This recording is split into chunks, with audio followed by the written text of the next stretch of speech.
Hey guys, it's QuickyBaby and welcome back to World of Tanks, and Wargaming have finally made the infamous MTLS available for public release with the release of 1.0. So how can you get your hands on this tank, you might ask? Well, you have to earn 100 stamps between the 23rd of March and the 6th of April, and you can earn 2 stamps by finishing in the top 10 of experience on every unique map which resets daily, or alternatively 1 extra stamp if you play the same map twice and the rotation isn't quite so good. In addition to these stamps, to be able to earn the vehicle, you're going to be getting increased experience 1.5 times, very nice indeed. If you're trying to grind through a specific tank, and you're also going to be getting 10,000 credits per battle. Now, there are no tier restrictions for this, so in theory, if you want to do this very quickly, just play low tiers and go in very aggressively. Just have very short games where you try to finish in the top 10. Win, lose, or draw, it doesn't matter. I, on the other hand, took the longer approach and played high-tier vehicles, and it probably took me about 7 or 8 hours of play before I was able to get my hands on one. Now, before we begin, I must say that the old-school MTLS was an absolute beast. You could only really get your hands on this vehicle on a Wargaming press account, or alternatively,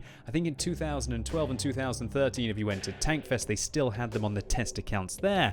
In the following years, they removed them from those test accounts because the vehicle was just so darn overpowered. Now, why was that? Because it had a 37mm dual automatic cannon, and that's just what's so flashy about the vehicle, is that it had 2 guns, and both of these guns would have 10 shells of ammunition with 40 average damage per shell. That's right, this tank could basically pull off 800 damage per magazine. And while some of you might be disappointed that this isn't the MTLS that you're going to be getting your hands on once you've got your 100 tokens, it is certainly for the better, as this vehicle would just destroy the low tier matchup. It'd be even worse than a Panzer II-J, I think, down there. So what is this tier 3 American premium light tank all about? Well, it's got less than 1,000 damage per minute. That's not excellent. In fact, there are many tier 3 light tanks that are packing kind of double that DPM, and we have to scroll all the way down here to kind of where the Toldy is and the Stuart is to find the MTLS. So this thing isn't going to be killing anything quickly. And that's definitely one of the downsides of the vehicle, that low tiers are kind of dog eat dog. You either kill the enemy tank quickly or he's likely to penetrate your armor, right? And this tank isn't going to be killing anything quickly now that they've removed that 20-round autoloader, and quite rightly so. Now, this vehicle kind of does have an autoloader, but it's really a bit more like a pom-pom. It has 2 rounds in each magazine, and then it takes a very short 4.6 seconds to reload it. Well,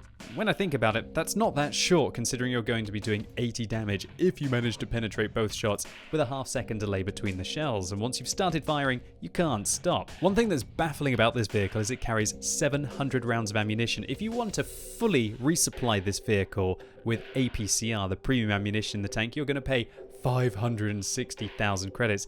This vehicle has enough ammunition to pretty much kill the entirety of the enemy team multiple times over, with 28,000 potential damage if you penetrate and you roll average. The aim time on this vehicle is awesome, however, 1.5 seconds. You're not going to be aiming for very long, and you're most likely going to have a very decent American light tank crew that you can put in this vehicle. But one word of caution, that if you're expecting your Sheridan crew to go in this tank perfectly, you're going to be a bit disappointed, because you're actually going to need a radio operator, and very few American light tanks have radio operators. But if you've got the Chaffee, then there's a target for it. Accuracy wise, 0.42, not impressive. The dispersion values as well, you're not going to be firing accurately on the move in this tank. You really have to stay still, but albeit not for long with that great aim time. And one thing that's bizarre about this vehicle is it has just under 12 degrees of gun depression, which makes it amazing for working a ridgeline. Mobility wise, the vehicle's also rather fast, 55 forwards, 20 backwards, with a very decent power to weight ratio and respectable ground resistances. This thing is great in a straight line, as long as you don't have to start doing hard lefts and hard rights, because your traverse speed suffers, especially on soft. Armor wise, 38mm at the front of the hull and front of the turret, and the armor is, well, rather flat. Now, this is great against little pop guns, like on the Panzer I-C, for example. They're not going to be able to go through you reliably, and when you start using your gun depression, although, Tanks GG doesn't work for gun depression on here at the moment, then you're going to be angling that armor even more and be able to bounce far more of those juicy low-tier targets. However, I must move on, because there's one thing that truly sucks about this tank, and that is the view range, 280.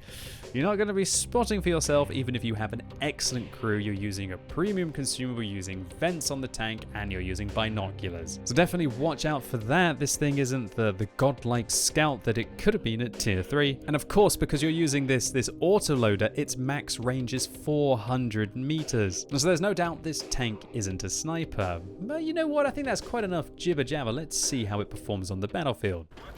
So here we go, we're rolling out on Siegfried Line in the MTLS, and I have to admit, this vehicle looks pretty good in my opinion, and there are the dual cannons, which is such a novelty of the tank. That was what was absolutely hilarious about playing this vehicle at one of Wargaming's events, or alternatively on a press account, although I guess that's kind of one of my privileges, right?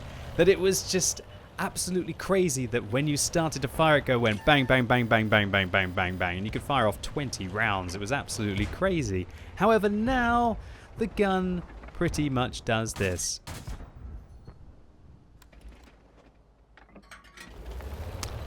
I don't know about you, but for me, that's seriously disappointing.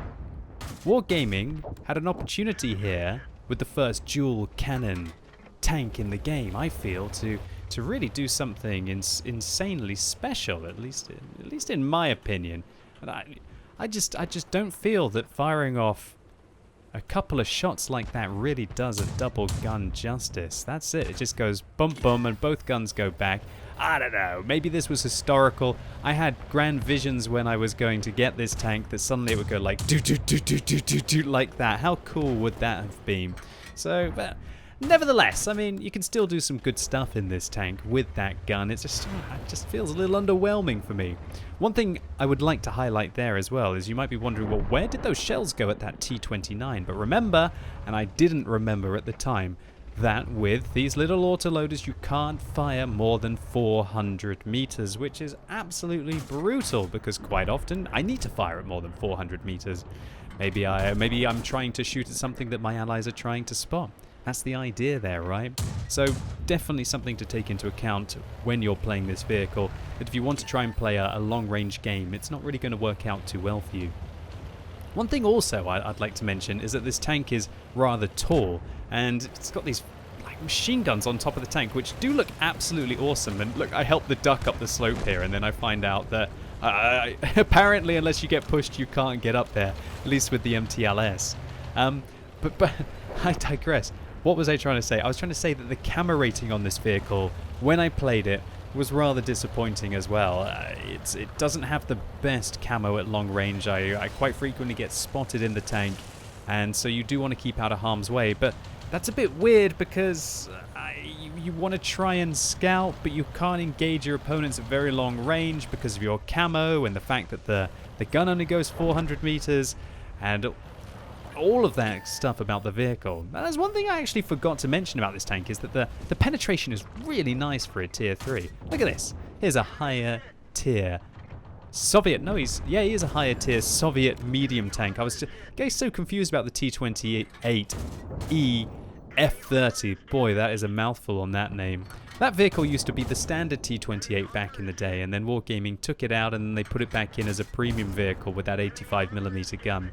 But I still think that the old 57mm on the T-28 is fantastic. And we didn't exactly kill that guy fast, did we? And I realized, oh my word, it's a Panzer II-J, and I have no problem and no guilt dabbing that 2 key and going onto town on the back of that Panzer II-J. And we even set him on fire. Justice there. One seal clubber down, one of the most expensive tanks in the game. You can't get your hands on that unless you buy 100 euros worth of gold. It has kind of KV-1 armor like tier 3. How is that balanced? I bet you all Panzer II J drivers out there are absolutely hating the MTLS going into the game because this thing actually has fantastic penetration. Well, its alpha damage isn't incredible, 68mm on its standard rounds as we drive by the MTLS on the enemy team there. And on its premium rounds, we're packing 92mm of penetration, so more than enough to go through the Panzer II-J easily. So get an idea of what the fire on the move is like here for the MTLS. You really do have to sit still, and while these 12 degrees of gun depression, well, near 12 degrees of gun depression are absolutely lovely for working these ridge lines, the vehicle just feels rather awkward with this gun, right? just the little pop and then spending forever reloading and the amount of lead that you have to give, it does feel rather awkward and having to commit to those shells. Bad marksmanship by me on this looks, no doubt. But I'm just trying to highlight for all of you who are out there thinking about this tank, grinding towards it or alternatively putting it into rotation as one of your favorite vehicles.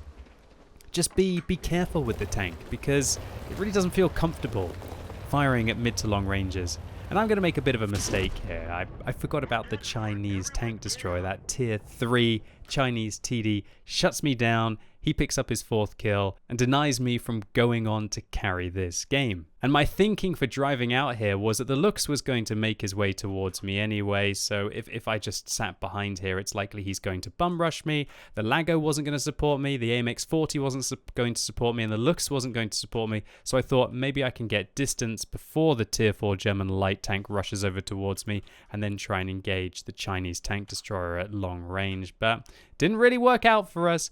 And we get left. Wow, these like effects are pretty snazzy, aren't they? Oh my word, I'm still flabbergasted about 1.0 and World of Tanks right now, guys. Disappointingly as well, my team go on to lose this, but we did pick up an ace, although it's incredibly easy to get an ace in the MTLS, at least for now. And we get an All-X medal as well. Does the vehicle make good credits? Well, no, not really. The reason why we made decent credits here was because of the action payout for playing on a map and finishing in the top 10 for the first time for this event. Nevertheless, as long as you don't dab that 2 key and do go ham, you're still going to be making some fairly okay credits for this tank. Just don't expect to be doing 761 damage every game and picking up 4 kills. And so all in all, if you had no idea about what the MTLS used to be like and you picked up this tank, you probably think it was a barrel of laughs and a really fun vehicle to play at tier 3.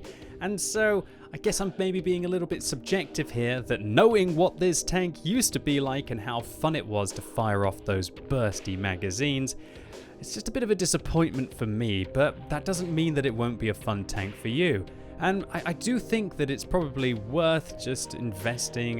But those, I guess you probably have to play between about maybe 50 to 100 games of World of Tanks over the next couple of weeks to get your hands on the tank if you're a tank collector. But I guess you were probably going to play those games over those couple of weeks anyway, right? And if you absolutely, utterly have to get this tank in the shortest time possible, then just go play around at the low tiers. Go in trying to be as aggressive as you can, pick up a kill, do a bit of damage. Because frankly, for this event, it is quantity and not quality. Although, you know, I would never personally recommend that. I'm just telling you what's the fastest way to do it. And even if you're a remotely active player, you're going to be able to pick up the tank in the next couple of weeks. And it's just a nice little addition to your garage from Wargaming for 1.0. And so, ladies and gentlemen, that's about all there is to say about the MTLS. Good luck getting your hands on one. I hope you enjoyed this video, or maybe it was just useful for you. If it was, please consider giving it a thumbs up. But if you hated it, give it a thumbs down. And let me know in the comments what you think about this vehicle. Does it look like a hell of a lot of fun, or are you kind of disappointed that the first dual cannon gun in the game is just a little bit underwhelming? And as always, thank you so much for watching. You've been epic, and hopefully I'll see you soon.